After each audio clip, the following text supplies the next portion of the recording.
kan ngaiti nyekel buka goyang. Nah, itu kan butuh perjuangan mental. Bagaimana membangun kembali mental kita itu lebih dekat dengan Al-Qur'an. Jangan kan pasti punya caranya kira-kira gitu.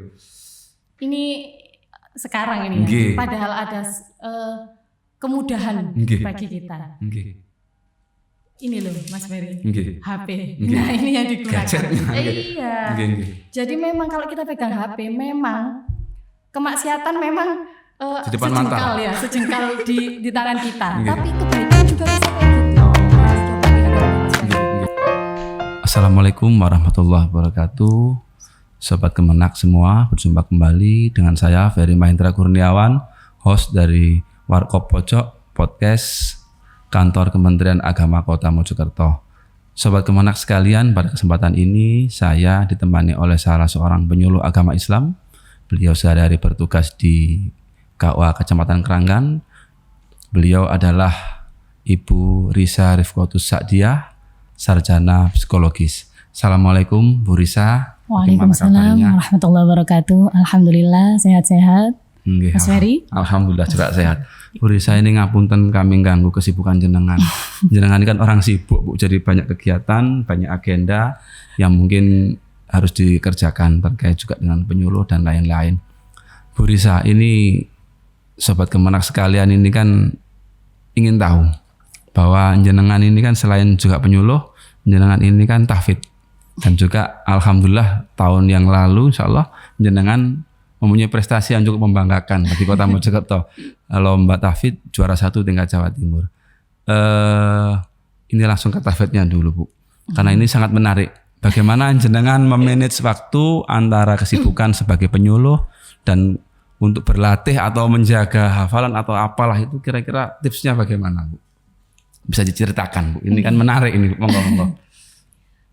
Sebelumnya sejak ada P3K ya, itu banyak teman-teman yang backgroundnya seperti saya, tahfidz atau dari pondok atau sekolahnya itu dari lingkup agama, bisa bekerja menjadi pegawai. Nah waktu di MTQ Korpri itu saya bertemu dengan teman-teman banyak sekali yang dulunya cuman guru biasa nggih, mboten honorer istilahnya nggih. Tiba-tiba sudah diangkat jadi P3K. Nah, kalau jenengan tanya tipsnya. Karena memang enggak ada tips lain kalau untuk tahfidz selain murojaah. Jadi memang banyak deres.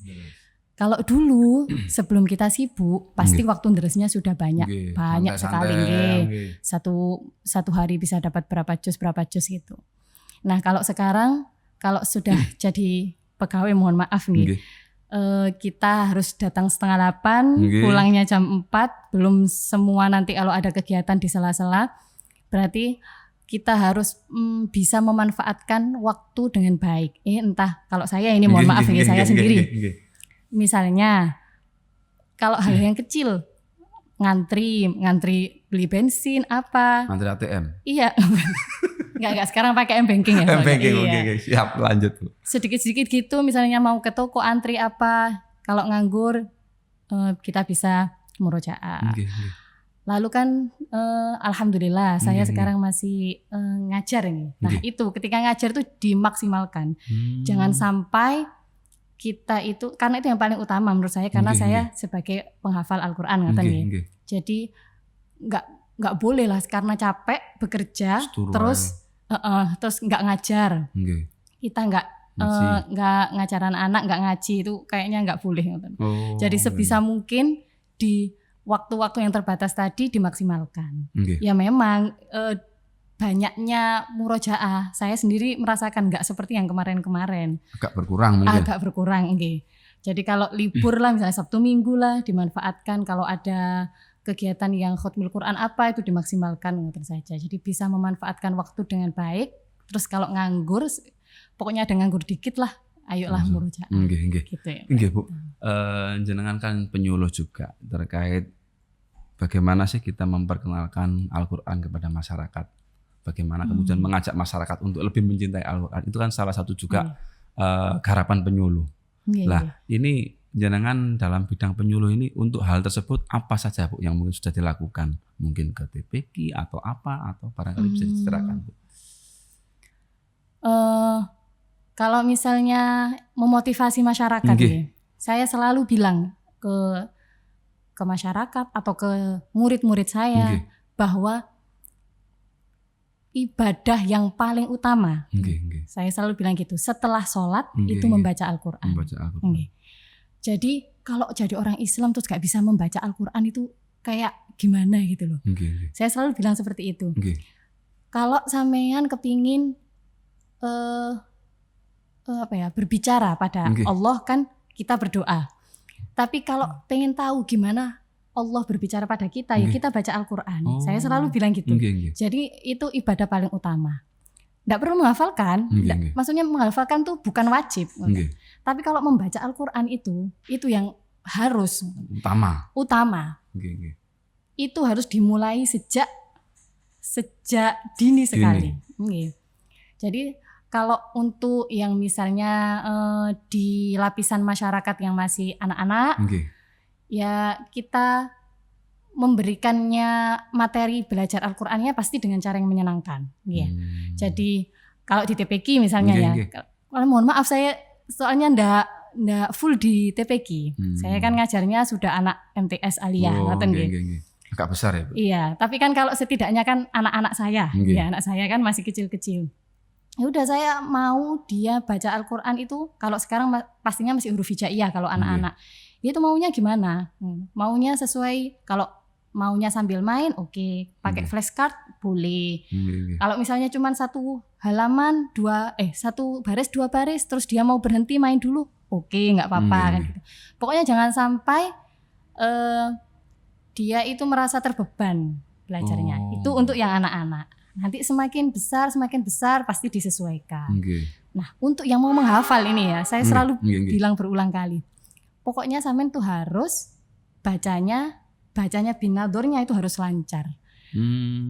Sebenarnya nggak untuk yang mau menghafal aja. Semuanya orang Islam, umat harus Islam lancar. Ya harusnya bisa lancar membacanya. Dengan begitu kan kita bisa beribadah tadi loh, mendapatkan fadhol, mendapatkan keutamaan ibadah yang baik setelah sholat.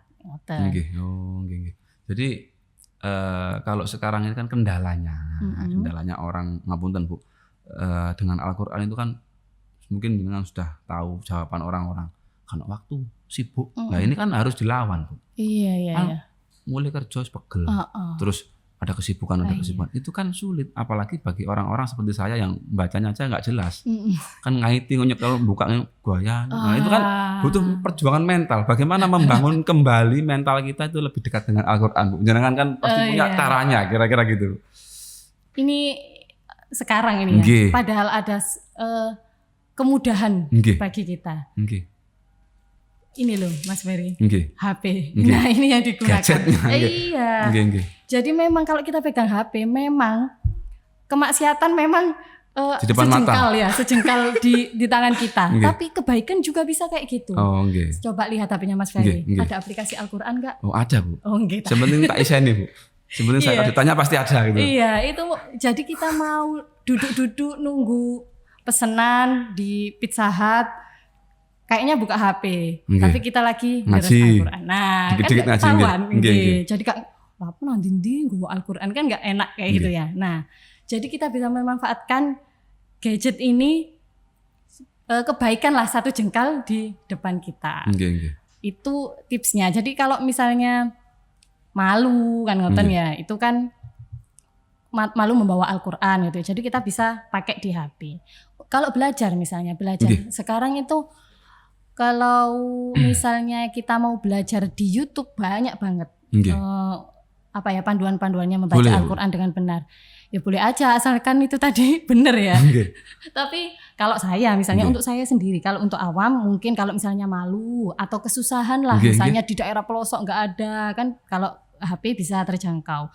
Tapi kalau di daerah kota-kota banyak sekali guru-guru ngaji atau lembaga lah, semuanya bisa. Kalau saya sendiri untuk belajar Al-Qur'an, saya pasti harus nyuruh musyafahah, namanya harus depan sama guru. Nggak bisa kalau nggak musyafahah, nggak bisa Al-Qur'an, nggak bisa kayak gitu. Jadi kalau belajar Al-Qur'an itu misalnya Mas Ferry bunyi Nggih. ba, saya dengarkan ba. Oh, udah bener, bacanya ba gitu. Terus lagi ta Lanjut. gitu. Nggih, harus nggih. musyafah dengan guru, itu yang paling utama untuk belajar Al-Qur'an. Nggih. Itu yang kalau sekarang misalnya ada kok saudara-saudara saya itu virtual. Jadi kayak apa Video itu? call. Nggih, video call. Video call ada kelasnya, ada jamnya gitu. Jadi muridnya itu se-Indonesia kayaknya itu yang apa nggih, yang mungkin kesusahan lah untuk datang atau apa. Saya kurang paham nggih. Pokoknya dia itu punya jadwal setiap hari itu ngaji virtual. Klasikal ada, personal juga ada. Itu juga mungkin sekarang bisa membantu nih, memanfaatkan teknologi. Kalau berbicara gadget tadi, saya tertarik. Kadang-kadang saya ini tak buka YouTube Quran. Pertama, kedua ngalih. Itu kan juga kendala, Bu. Jadi banyak yang mungkin seperti itu. Tapi kan gini, kalau misalkan di rumah, anak-anak kita itu kan intensitas bertemu dengan orang tua itu kan terbatas. Orang tuanya kerja, mungkin ayah ibunya kerja, anaknya sekolah. Nanti pulang sama-sama capek, mungkin ya habis sholat maghrib, terus podo cul dewe-dewe atau podo kegiatan masing-masing. Itu kan untuk memberikan motivasi kepada anak-anak kita atau kita sendiri. Nggak oma harus pegel, nyantai-nyantai itu kan perlu juga bagaimana kita tetap membawa Al-Qur'an itu dalam kehidupan sehari-hari di rumah. Nggih, Bu. Saya cerita pengalaman saya sendiri kan ya. Karena nomor satu itu jadi itu sebelum kita nyuruh itu memang uswatun hasanah. Jadi kita memberi teladan, memberi contoh. Kalau misalnya anak menyaksikan jam 4:30 jenengan pulang terus main HP gelendangan sambil nunggu maghrib, pasti anak juga berpikir, oh berarti di waktu luangku aku mau HP-an. Tapi berbeda lagi kalau misalnya anak sudah tahu, oh habis subuh ini ibuku ngaji, habis maghrib ibuku ngaji. Kalau mau tidur ngaji ibuku lagi. Iya misalnya nyuruh gitu. Jadi dia kan ada contohnya. Kalau kita nyuruh aja mungkin susah. Ayo dek ngaji bareng, ayo sama ibu, ayo ngaji semuanya kan gitu. Itu tipsnya yang pertama. Yang kedua harus punya waktu khusus, disepakati sama anak karena kan itu tadi benar katanya jenengan, jadwalnya kan beda. Anaknya jam segini ini gini. Kita punya waktu khusus. Mau kapan? Adik mau kapan? Mbak mau kapan? Mas mau kapan? Kita yang ngaji gitu. Walaupun nggak setiap hari. Misalnya seminggu sekali atau bagaimana? Iya, adalah waktu ngaji bersama orang tua. Ya memang kalau setiap hari biasanya kan titip ustazah atau gurunya di TPG kan ngoten. Memang kita kan untuk mendidik niku kan nggak bisa sendirian. Saya juga kalau mendidik anak saya mencintai Al-Qur'an atau membaca Al-Qur'an sendiri nggak bisa saya Mas Ferry. Pasti dibantu gurunya di TPG, dibantu gurunya di Madin. Semuanya kan saling membantu. Nah itu. Jadi itu tadi anaknya juga ditaruh di lembaga yang membaca Al-Qur'annya itu tadi baik lah, bagus sesuai dengan itunya orang tua masing-masing. Sobat Kemenak sekalian, barangkali panjenengan semua ingin mendapatkan bimbingan atau bantuan dalam penguatan atau bidang baca tulis Al-Qur'an, bisa menghubungi di kantor Kementerian Agama Kota Mojokerto dan KUA di wilayah Kota Mojokerto. Kami dari Kementerian Agama dan KUA akan senantiasa dengan senang hati membantu panjenengan semua, baik secara perorangan mungkin ataupun ada komunitas atau kelompok pengajian yang ingin didampingi dalam hal baca tulis Al-Qur'an sehingga kita bisa lebih memuliakan Al-Qur'an. Bu Risa, kalau orang bilang itu kan kalau kita mencintai Al-Qur'an, Al-Qur'an akan mencintai kita dan memuliakan kita. Ngapunten Bu, ini sedikit personal, mungkin jenengan mengalami, aku ngaji terus dapat kemuliaan seperti bisa dicitrakan, mungkin menjadi motivasi bagi yang lain. Itu kan ngaji oleh barokah, itu kan orang pasti semangat gitu loh. Mungkin itu menjadi sebuah motivasi tersendiri. Barangkali diceritakan Bu. Barokah ya. Iya saya ingat barokah tadi. Jadi barokah itu kan bertambahnya kebaikan pada diri kita. Saya merasakan ketika dari waktu ke waktu dari dulu sampai sekarang, alhamdulillah, kalau misalnya saya bilang titik hidup ya pasti ada turunnya. Tapi nggak pernah sampai jatuh, alhamdulillah. Paling tongel-tongel. Nah, kalau mungkin itu barokah itu. Jadi barokah itu kalau ada di harta, berarti hartanya kita tambah manfaat. kalau berada di waktu, jadi waktu itu kayak nggak kayak luang gitu loh, nggak ada habisnya pokoknya. Enggak, maksudnya kita masih bisa memanfaatkan sisa-sisa waktu. Kok wis pegel sih dino nyambut gawe, tapi malamnya masih bisa nyemak anak-anak sampai jam 9. Sebelum subuh masih bisa nyemak anak-anak kan gitu. Masih bisa kesana kemari, itu mungkin barokah dari waktu. Kalau ada di anak-anak, mungkin anak-anaknya nurut-nurut. Alhamdulillah sehat-sehat. Ya itu mungkin ya, itu keberkahan dari kita terus kayak umek dengan agama, khususnya Al-Quran. Dengan Al-Quran. Mungkin Niko. Itu kan menjadi sebuah tantangan tersendiri, Bu. Di era-era yang sekarang ngapunten, orang kan cenderungnya mengutamakan keilmuan yang sifatnya umum, keilmuan yang bersifat sosial, sehingga sedikit terkurangi porsi kita untuk belajar Al-Quran. Nah, jenengan sebagai penyuluh juga dan juga istilahnya praktisi Quran, mungkin ya banyak kegiatan terkait Al-Quran itu di masyarakat bagaimana, Bu? Jenengan mengatasi itu, mungkin memberikan motivasi atau mungkin? Ini kembali ke saya. Saya dulu kan memang suka sekali dengan pelajaran umum awalnya. Enggak suka kalau pelajaran agama kan kayak diniyah, nahwu, shorof, akidah gitu ya. Saya tuh enggak pernah menekuni itu sejak awal. Nah, di tengah-tengah itu saya sekolahnya kan di umum terus, SMA Soko kan gitu. Nah, waktu itu ayah saya sudah mendapat gelagat aneh. Arek ini terlalu. Memang gini ya, semua ilmu memang dari Allah. Entah itu ilmu umum, ilmu semuanya, ilmu kedokteran semuanya memang dari Allah. Tapi menurut ayah saya, ini gak baik anak ini kalau terlalu umum. Terlalu nggak ada ilmu agama yang dibuat gocean tuh nggak baik. Nah, itu saya terapkan. Kalau misalnya mau mempelajari ilmu umum apapun, tetap ilmu agama itu tetap minimal yang digunakan untuk ibadah kamu sehari-hari. Misalnya ya ilmu sholat, wudhu, terus membaca Al-Quran kan itu untuk diri kita sendiri. Minimal itu. Jadi kalau jenengan tanya tantangannya ya itu tadi, diseimbangkan lah. Nggak apa-apa, tetap mau jadi dokter, mau jadi polisi, mau jadi apapun nggak masalah.